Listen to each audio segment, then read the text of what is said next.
দর্শক আবারও বলছি, আমরা ফুটেজ দেখছি গণভবন থেকে শেখ হাসিনা যখন দেশ ত্যাগ করলেন সেই ভিডিও ধারণ, সেই ফুটেজটি আমরা দেখছি।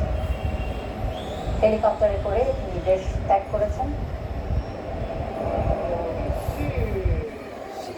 আমরা সেনাপ্রধান ওনার বক্তব্য শুনছিলাম। তিনি বললেন ছাত্র জনতাকে শান্ত হবার জন্য, একটু অপেক্ষা করবার জন্য